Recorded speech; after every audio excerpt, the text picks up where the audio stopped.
সত্যি কথা বলতে কি আমার খুব গায়ে কাঁটা দিচ্ছে, নিজেকে আমি কল্পনা করতে পারছি না যে আমি এখন দাঁড়িয়ে আছি সেই পুণ্যস্থান রাজা রামমোহন রায়ের জন্মভূমিতে আমি এখন দাঁড়িয়ে আছি।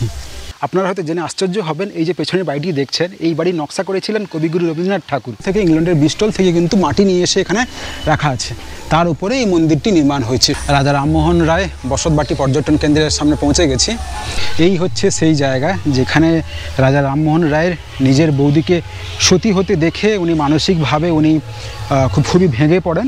রাজা রামমোহন রায়ের বাড়ি, তার অবশিষ্টাংশ কিছুটা এখনও আমরা এলে দেখতে পাচ্ছি। আমি এখন হুগলির দিক থেকে এলাম, রূপনারায়ণ নদী, আর ওপারটা হচ্ছে পশ্চিম মেদিনীপুরের দাসপুর থানা।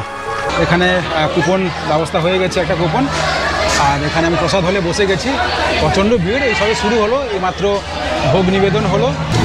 এবারে এসছে স্যুপ, তো এসছে পায়েস, দই আর রসগোল্লা, এলাই আয়োজন। Hello, good morning. আজকে হচ্ছে 1 জুন 2024। এখন সময় হচ্ছে সকাল 5:45। গুড মর্নিং ফ্রম খড়গপুর, আমার কোয়ার্টারের পাশের এলাকা থেকে। মাঝখানে লম্বা বিরতি, গত মে মাসের শুরুর দিকে গেছিলাম পুরী, তারপরে আর বিশেষ কারণে আর কোথাও যাওয়া হয়নি। মাঝখানে কেদারনাথ যাওয়ার প্ল্যান ছিল, টিকিটও কেটেছিলাম, কিন্তু যাওয়া হয়ে ওঠেনি।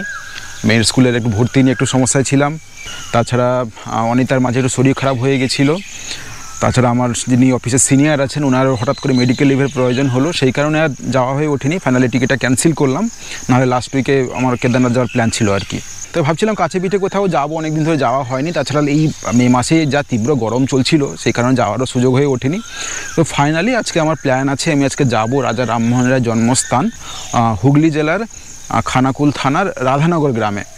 তো সেখানে যাওয়ার পরিকল্পনা আছে। তো যেহেতু আমি খড়গপুরে থাকি, আমার ঘাটাল দিয়েও যাওয়া যায়, কিন্তু আপনাদের সকলের সুবিধার্থে বা আপনাদের বোঝার সুবিধার্থে আমি হাওড়া দিয়ে যাব।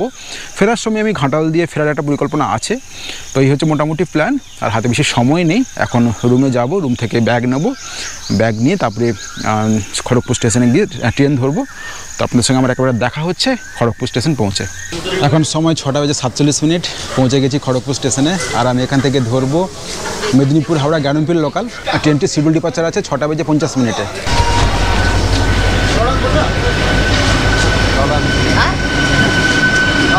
সময় 6:55। আমাদের ট্রেন ছাড়লো খড়গপুর স্টেশন, শিডিউল টাইম থেকে 5 মিনিট পরে ছাড়লো। আর আপনাদের সঙ্গে আমার একেবারে দেখা হচ্ছে হাওড়া পৌঁছে। সময় 9:30, এসে পৌঁছালাম হাওড়া স্টেশনে। এখানে ট্রেনের শিডিউল অ্যারাইভেল ছিল 9টার সময়, আধ ঘন্টা লেটে পৌঁছালো। এখন মুশকিল কি হয়েছে, আমি এখন হাওড়া থেকে এখন আরামবাগ লোকালে করে যাব, মায়াপুর বলে একটি স্টেশন আছে, সেই স্টেশনে যাব। কিন্তু মুশকিল হচ্ছে খড়গপুর থেকে মায়াপুর অবধি বা আরামবাগ অবধি টিকিট পাওয়া যায় না, ডাইরেক্ট টিকিট পাওয়া যায় না, মানে একটা সিঙ্গেল টিকিট পাওয়া যায় না কি খড়গপুর থেকে। তো আমি হাওড়া অবধি টিকিট কেটে এসেছি, আবার হাওড়া থেকে আমি আবার ওই মায়াপুরের টিকিট কাটবো। তো এখন বাইরে বেরোই, বাইরে বেরিয়ে টিকিট কেটে আবার ঢুকবো ভেতরে। আর ট্রেনে এখান থেকে আরামবাগ লোকাল যেটা আছে ছাড়বে 9:55 ছাড়বে। হাতে 25 মিনিট সময় আছে, দেখা যাক কী হয়। আশা করছি ট্রেন ধরতে পারবো, আর না হলে আবার 10:30 নাগাদ একটা ট্রেন আছে। এখন বাইরে বেরোই, টিকিট কেটে আবার ঢুকে আপনাদের সঙ্গে আবার দেখা হচ্ছে। টিকিট কেটে ভেতরে চলে এসেছি। 9:55 হাওড়া আরামবাগ লোকাল দিচ্ছে 3 নম্বর প্ল্যাটফর্মে।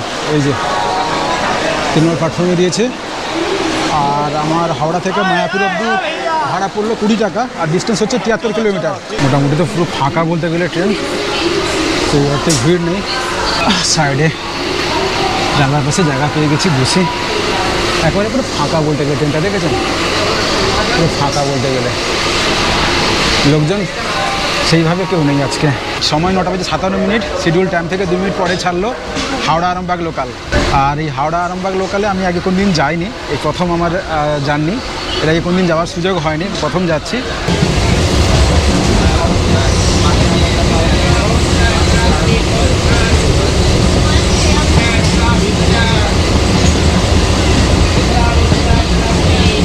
এখন সময় 11:19। আমরা এইমাত্র পৌঁছালাম তারকেশ্বরে। এখানে প্রচুর লোকজন নামলেন, বলতে গেলে পুরো ট্রেনটা এখানে খালি হয়ে গেল, মানে পুরো ট্রেন নয়, 70% এখানে খালি হয়ে গেল। তো যাই হোক, তারকেশ্বর থেকেও রাধানগর যাওয়া যায়। এখান থেকে ডিস্টেন্স দেখাচ্ছিল কাছাকাছি 30 কিলোমিটার। আর মায়াপুর থেকে ডিস্টেন্স কাছাকাছি 20 কিলোমিটার মায়াপুর স্টেশন থেকে। তো সেই কারণে আমি মায়াপুর দিয়েই যাব, আর নতুন একটা জায়গা দিয়ে যাব, নতুন জিনিস দেখবো বা দেখাবো আপনাদেরকে, একটু এক্সপ্লোর করব। আর এই হচ্ছে মোটামুটি প্ল্যান। ট্রেনটা একেবারে পুরো রাইট টাইমে চলছে, দারুণ আসছে। এই দামোদর, এটা কি দামোদর?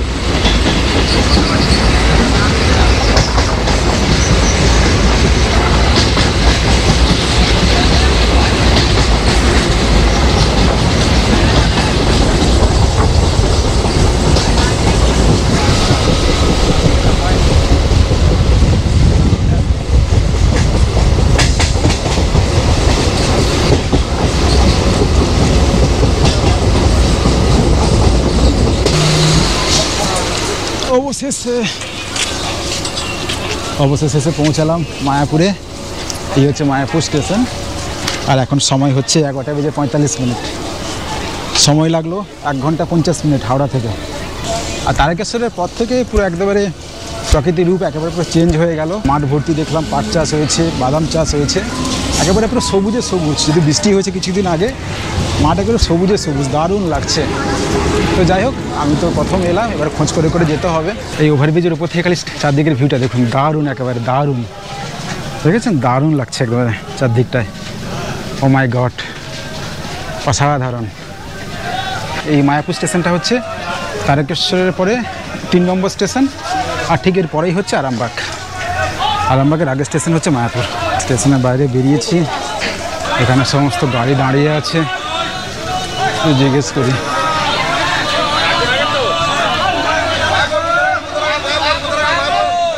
বলছি দাদা ইয়েতে যাব, ওই রাজা রামমোহন রায়ের জন্মস্থান যাবো, রাধানগর। শেয়ারিং গাড়ি কোনটা আছে? শেয়ারিং গাড়ি নেই, বাস স্ট্যান্ড অব্দি যাবে কোনটা? মায়াপুর যাচ্ছে 15 টাকা করে চলে যাবে। এইগুলো তো মায়াপুর টোটো বাস স্ট্যান্ড যাবে তো? হ্যাঁ। আমাকে এখন এই মায়াপুর স্টেশন থেকে আমাকে এখন যেতে হবে মায়াপুর বাস স্ট্যান্ড। তো এই মায়াপুর স্টেশন থেকে মায়াপুর বাস স্ট্যান্ডের দূরত্ব কাছাকাছি 4 কিলোমিটার। এখান থেকে শেয়ারিং টোটো পাওয়া যায়, শেয়ারিং টোটোতে উঠে পড়েছি, ওইখান থেকে বাস ধরতে হবে।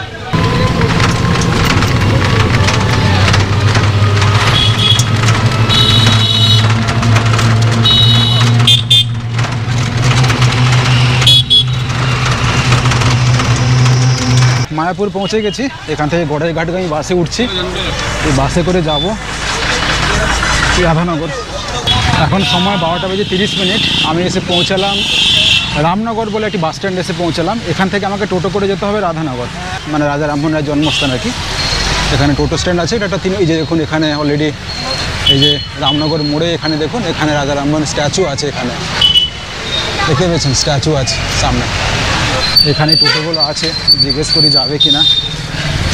যাবেন? ওই কোথায় যাবেন? আমি কোথায় যাবেন? রাজা রামমোহন রায়ের বাড়ি। বাড়িতে না, এই সামনেটা কলেজে। হ্যাঁ, কলেজে জন্মস্থান। কত ভাড়া? 10 টাকা। কেউ আছে এখানে? আমাদের টোটো ছেড়ে দিয়েছে রামনগর থেকে, গন্তব্য রাধানগর। এখন সময় 12:50। আমি এসে পৌঁছালাম রাধানগরে।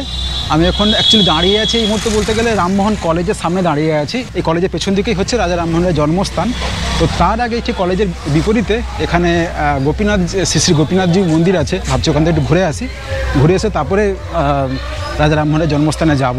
এই যে এখানে দেখুন রাস্তা ওখানে ইন্ডিকেট করা হয়ে আছে, এইদিকে রাস্তাটা যে গেছে, এই যে এখানে ইন্ডিকেট করা হয়ে আছে শ্রী শ্রী গোপীনাথজি মন্দির, এই গুপ্ত বৃন্দাবন ধাম। এই যে এদিকে হচ্ছে মন্দিরটি আর কি। যদি এখানে প্রসাদ পাওয়া যায় তাহলে কুপন কেটে এখানে খেয়ে নেবো, তারপরে যাবো। কারণ বেলা 1টা বাজতে গেছে, সকাল থেকে সেইভাবে ঠিক খাওয়া দাওয়া হয়নি, খিদেও পেয়েছে। এখানে দারুণ ব্যাপার স্যাপার, এখানে প্রত্যেক দিন এরকম হাজার হাজার লোকের সমাগম হয়, দেখাচ্ছি আপনাদেরকে। আর একটা কথা হচ্ছে যে এখন তো বেলা 1টা বাজতে গেছে, ওনাদের কুপন দেওয়া শেষ হয়ে গেছে।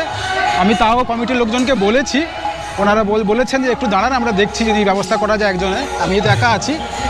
আর এখানে মন্দিরে কিন্তু ভেতরে কিন্তু বিগ্রহের ছবি তোলা একেবারে নিষেধ। আমি বাইরের থেকে দেখাচ্ছি মন্দিরটি, দারুণ মন্দির, খুব সুন্দর মন্দির। আর ওদিকে আপনার মন্দিরের সামনে নাট মঞ্চে ওখানে কীর্তন হচ্ছে।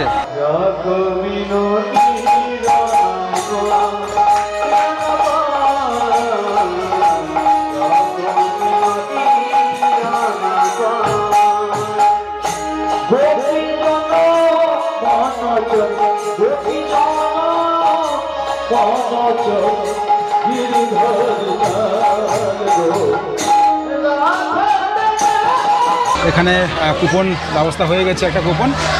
আর এখানে আমি প্রসাদ হলে বসে গেছি, প্রচণ্ড ভিড়। এই সবে শুরু হলো, এইমাত্র ভোগ নিবেদন হলো, আর এইমাত্র সবে এই খাবার শুরু হলো আর কি, প্রসাদ বিতরণ শুরু হলো। আর এখানে প্রসাদ হচ্ছে সেরকম কোনো নির্দিষ্ট কোনো মূল্য নেই কুপনের, মোটামুটি আজকে কী কী আইটেম হয়েছে তার উপর নির্ভর করছে। যেমন আজকে যেমন 90 টাকা করে চলছে, বা এটা 80 টাকা কোনো দিন হয়, কোনো দিন 100 টাকা হয়, আজকে 90 টাকা চলছে। আর মোটামুটি সকাল 8টার মধ্যে কুপন সংগ্রহ করতে হয়, অথবা আপনারা আগের দিন হচ্ছে আপনারা যে নাম্বার স্ক্রিনে দেখতে পাচ্ছেন সেই নাম্বারে আপনারা ফোন করে যোগাযোগ করে নিতে পারেন। দারুণ ব্যাপার হলো, প্রসাদ খেয়ে তারপরে রাজা রামমোহন রায়ের জন্মস্থানে যাব। আমি জানতাম এখানে একটা কৃষ্ণ মন্দির আছে, কিন্তু প্রসাদ যে পাবো সেটা আমি একেবারে ভেবে আসিনি। ঘটনাচক্রে সব কিছু ব্যবস্থা হয়ে গেল। অন্ন চলে এসেছিলো, শাক চলে এসছে, আর লেবু দিয়েছে। লেবু শুরু করা যাক।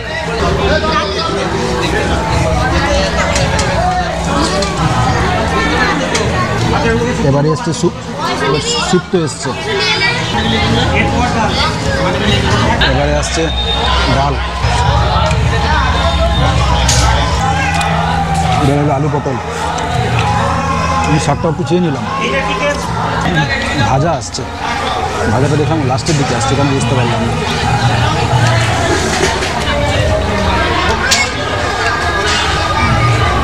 চাটনি আসছে, চাটনি, আমের চাটনি, আমের চাটনি। পায়েস আসছে,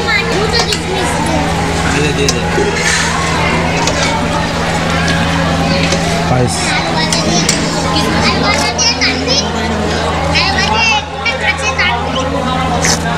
দই আসছে, একদম লাল দই, মাটির ভাঁড়ে লাল দই, মিষ্টি, রসগোল্লা, দই আর রসগোল্লা, এলাই আয়োজন।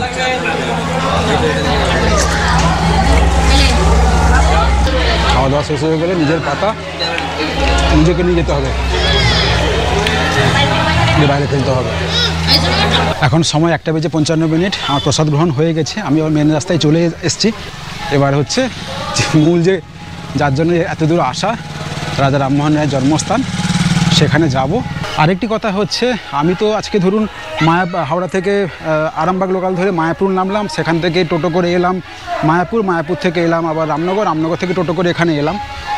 অত না করে যদি আপনারা ডাইরেক্ট এখানে পৌঁছতে চান, মানে এই রামমোহন কলেজের সামনে যদি আপনারা আসতে চান, তাহলে আপনারা তারকেশ্বর থেকে যে সমস্ত বাসগুলো গড়ের ঘাট আসছে ভায়া দিগরুই ঘাট হয়ে, আপনারা সেই বাসে চেপে পড়বেন। তারকেশ্বর থেকে সেই বাসগুলো এই রাস্তা দিয়ে যাচ্ছে, আপনাকে এত কিছু ঘুরে আসতে হবে না। তারকেশ্বর থেকে একদম সোজা একটা বাসে বসবেন, এখানে নামবেন। এই যে পেছন দিকে হচ্ছে মেন রাস্তা, এই হচ্ছে রাজা রামমোহন রায় মহাবিদ্যালয় কলেজ, ডান দিকে আমি একটা ঢালাই রাস্তা ধরে এগিয়ে যাচ্ছি। রাজা রামমোহন রায় কলেজের গেট, তার ঠিক বিপরীতে যে ঢালাই রাস্তাটা যাচ্ছে সেই রাস্তা ধরে এগিয়ে যাচ্ছে। আমি এখন রাজা রামমোহন রায়ের বাড়ির সামনে দাঁড়িয়ে আছি। অ্যাকচুয়ালি এই বাড়ির সামনেই হচ্ছে মেন রাস্তা। আমাকে তখন টোটো নামিয়ে দিয়েছিল রাজা রামমোহন কলেজের সামনে, যেহেতু নামিয়ে দিয়েছিল, তাই আমি ভেতর দিক দিয়ে হাঁটতে হাঁটতে এলাম। তাই আমাকে একটু বুঝতে পারছিলাম না। অ্যাকচুয়ালি এখানে এসে দেখছি ওই রাস্তাটাই আবার ঘুরে আবার এই দিক দিয়ে আবার তারকেশ্বর দিকে চলে গেছে, আর এই দিকটা চলে গেছে আপনার রামনগরের দিকে। তারকেশ্বর থেকে যে সমস্ত বাসগুলো বর্ডার ঘাট যাচ্ছে ভায়া দিগরুই ঘাট হয়ে, সেই সমস্ত বাসে চাপলে আপনারা একেবারে পুরো রাজা রামমোহন রায়ের বাড়ির সামনে একেবারে নামবেন, আপনাকে এক পাও হাঁটতে হবে না। এই নামবেন আর সামনে হচ্ছে বাড়ি। সত্যি কথা বলতে কি আমার খুব গায়ে কাঁটা দিচ্ছে, নিজেকে আমি কল্পনা করতে পারছি না যে আমি এখন দাঁড়িয়ে আছি সেই পুণ্যস্থান রাজা রামমোহন রায়ের জন্মভূমিতে আমি এখন দাঁড়িয়ে আছি। আসলে এই সমস্ত জায়গা থেকে আমার মনে হয় আপনাদের অনেক আগে ঘুরিয়ে নিয়ে যাওয়া আমার উচিত ছিল, কিন্তু অনেক দূর গেছি, অনেক জায়গায় গেছি, কিন্তু এই সমস্ত কাছে পিঠে জায়গাগুলো এতদিন না আসতে পারার জন্য আমি আপনাদের কাছে আন্তরিকভাবে দুঃখিত। আমি তাও যে অবশেষে এলাম, ঘুরিয়ে নিয়ে যাচ্ছি, এটা আমার কাছে দারুণ লাগছে। আমি এখন রাজা রামমোহন রায়ের বাড়ির কম্পাউন্ডের মধ্যে দাঁড়িয়ে আছে। এই হচ্ছে বাড়ি,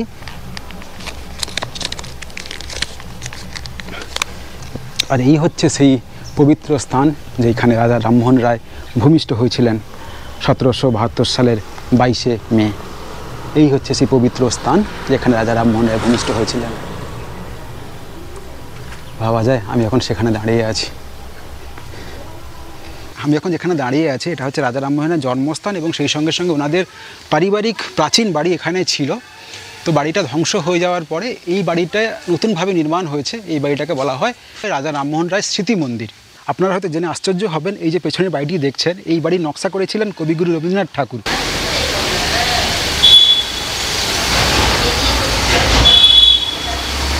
এই বাড়ির স্থাপত্যশৈলীতে আপনার হিন্দু ধর্ম, ইসলাম ধর্ম এবং খ্রিস্টান ধর্মের তিনটে ধর্মেরই এখানে সংমিশ্রণ আছে। তিনটি ধর্মের ঐক্যের প্রতীক রূপে এই রাজা রামমোহন রায় স্মৃতি মন্দির বানানো হয়েছিল। বাম দিকে লক্ষ্য করুন, এখানে আপনারা দেখতে পাচ্ছেন এখানে হিন্দু ধর্মের এখানে মন্দির আছে, এই যে হিন্দু ধর্মের মন্দির আছে।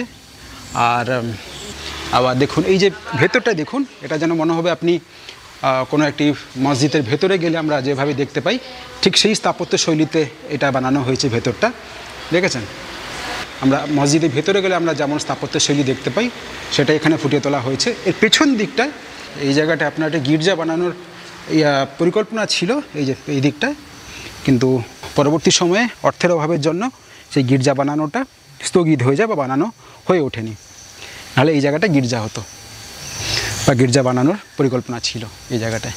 এখান থেকে দেখেছেন জানলাটা দেখুন, খেয়াল করুন কেমন দেখতে, কেমন লাগছে দেখেছেন। এই যে আংশিক কাজ হয়েছিল আর কি, তারপরে বন্ধ হয়ে যায়।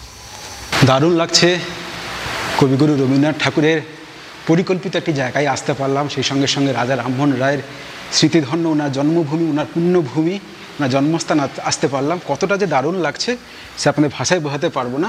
রাজা রামমোহন রায় স্মৃতি মন্দির, এটা দ্বারোদ্ঘাটন করেছিলেন রাজা রামমোহন রায়ের জ্যৈষ্ঠ পুত্র রাধাপ্রসাদের কন্যা চন্দ্রদেবীর কন্যা শ্রীমতী হেমলতা দেবী, যিনি ছিলেন দ্বিজেন্দ্রনাথ ঠাকুরের পুত্রবধূ। এখানে বংশতালিকা দেওয়া আছে, এই যে বংশতালিকা দেওয়া আছে।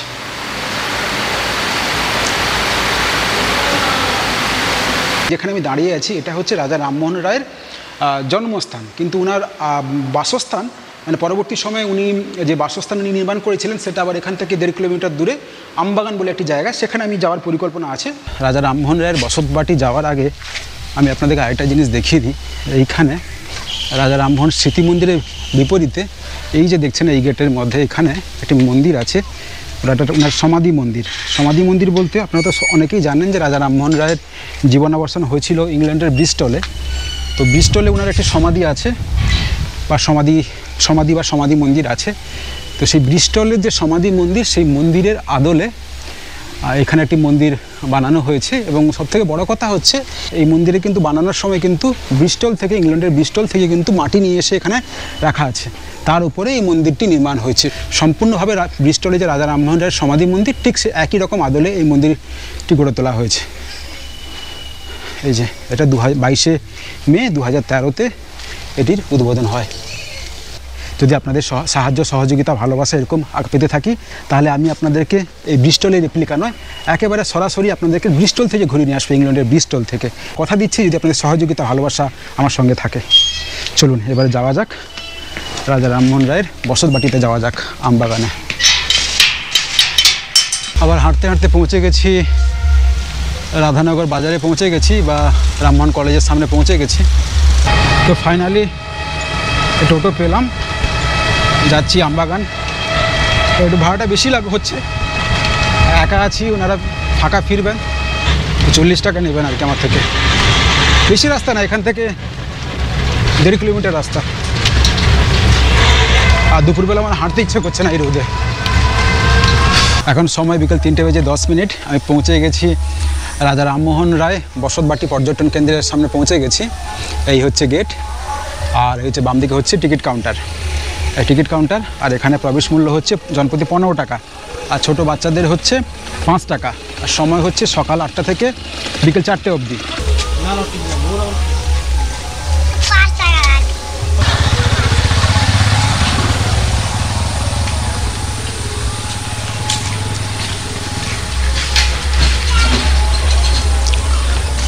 এখানে দুটো আমবাগান আছে, একটা রাস্তার ওপারে আছে, আর মূলত এই যে পার্কটি, এই যেখানে আমরা এসেছি, এর আয়তন হচ্ছে 27 বিঘে। এই হচ্ছে পার্কের মধ্যে সব থেকে মূল আকর্ষণ বা প্রধান আকর্ষণ বা মূল জায়গা বলতে গেলে ব্যক্তিগতভাবে আমার আর কি অভিমত, এই হচ্ছে সতীদাহ বেদী। এই হচ্ছে সেই সতীদাহ বেদি। এই হচ্ছে সেই জায়গা যেখানে রাজা রামমোহন রায়ের নিজের বৌদিকে সতী হতে দেখে উনি মানসিকভাবে উনি খুবই ভেঙে পড়েন এবং পরবর্তী দিনে সতীদাহ ব্রতের ক্ষেত্রে ওনার কর্মকাণ্ড নিয়ে আমাদের আর নতুন করে কিছু বলার নেই, আমার আর নতুন করে কিছু বলার নেই, আপনারা সেটা সকলেই জানেন। আর এই সতীদাহ বেদির ঠিক পেছন দিকটাই হচ্ছে রাজা রামমোহন রায়ের স্ট্যাচু আছে, এখানে রাজা রামমোহন রায়ের স্ট্যাচু। আরেকটি কথা আপনাদেরকে এখানে বলে দিই, এই যে রাজা রামমোহন রায় রাজাটা কিন্তু উনি উপাধি পেয়েছেন মোগল সম্রাট দ্বিতীয় আকবরের থেকে, উনি রাজা উপাধি পেয়েছিলেন। তারপর থেকে উনি সেই মাথায় যে পাগড়ি পরিহিত ছবিটা দেখি ওটা ওনার উপাধি পাওয়ার পরে আর কি। আর রায়টাও হচ্ছে ওনাদের সেটাও একটা উপাধি ওনারা পেয়েছেন বংশগতভাবে। অ্যাকচুয়ালি ওনারা ছিলেন বন্দ্যোপাধ্যায় পরিবারের, রাজা রামমোহন রায়ের পরিবার ওনারা হচ্ছেন অ্যাকচুয়ালি বন্দ্যোপাধ্যায় পরিবারের। দারুণ লাগছে, ভেবে দেখুন এসছি রাজা রামমোহন রায়ের বসত বাটি বা ওনার তৈরি করা বাড়ি বা ওনার আমবাগানে এসছি।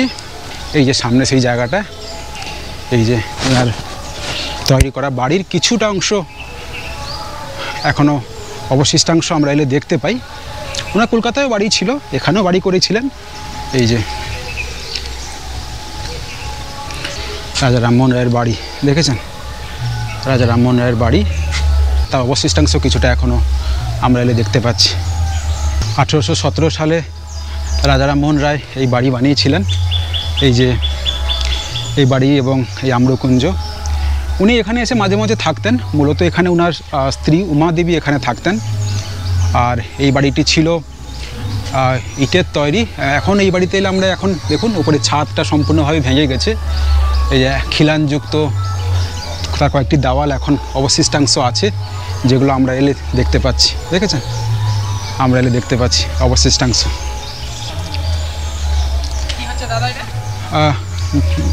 ইউটিউব।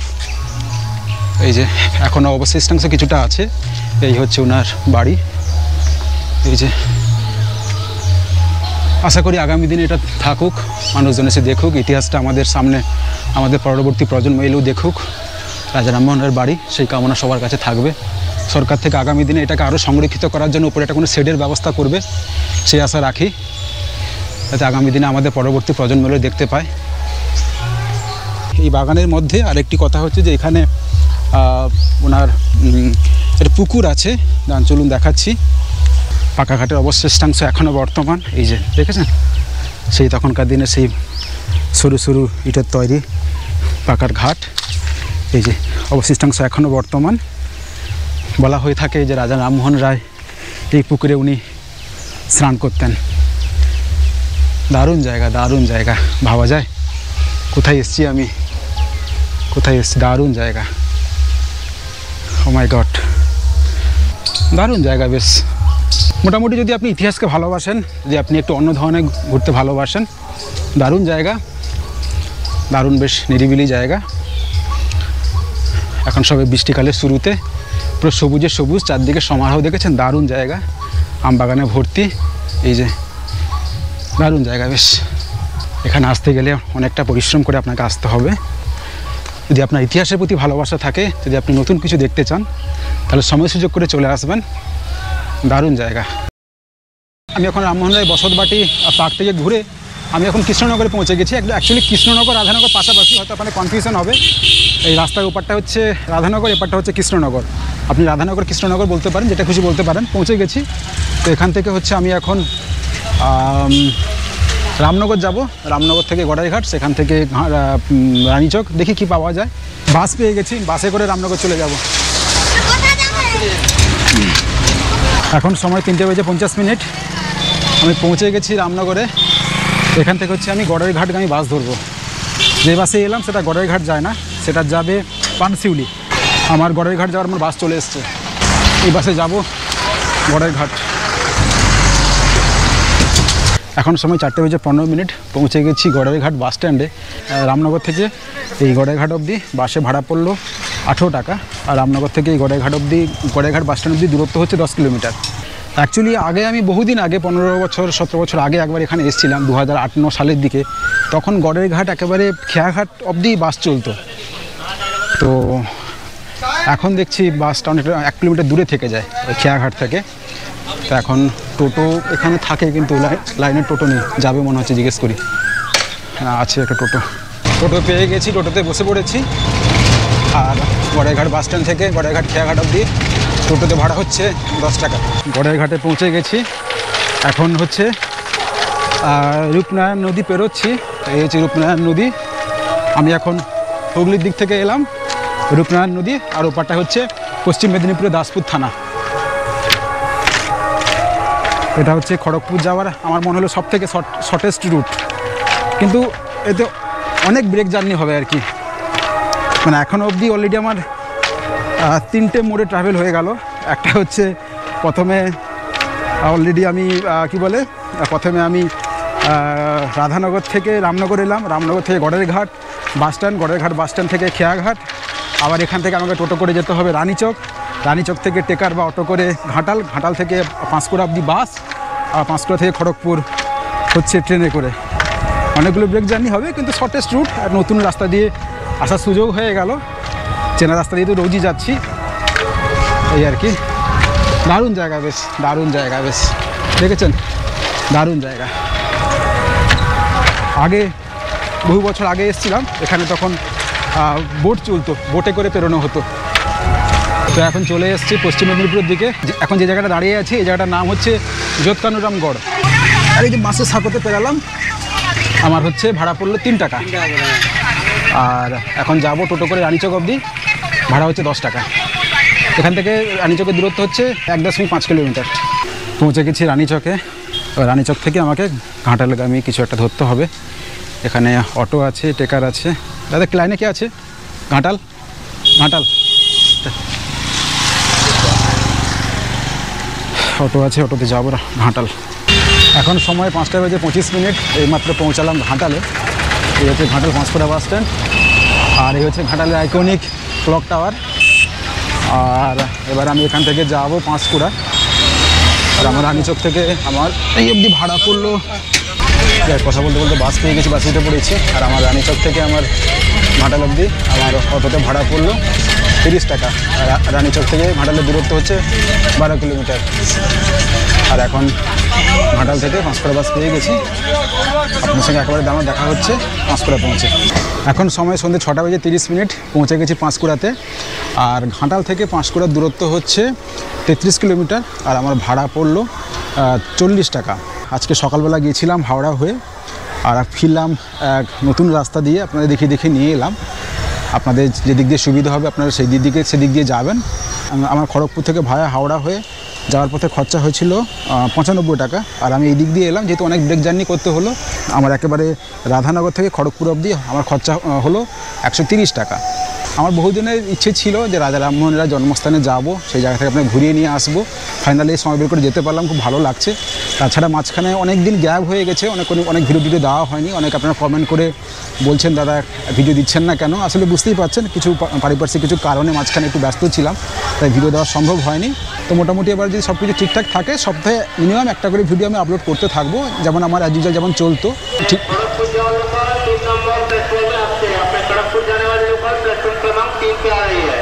আর আজকের ভিডিওটা এখানেই শেষ করলাম। এবার তো ট্রেনের অ্যানাউন্সমেন্ট হয়ে গেছে, আপনারা শুনলেন।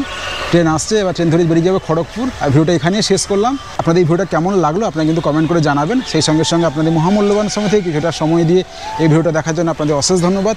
Bye bye. আপনাদের সঙ্গে দেখা হচ্ছে পরের ভিডিওতে। সবাই ভালো থাকবেন, সুস্থ থাকবেন।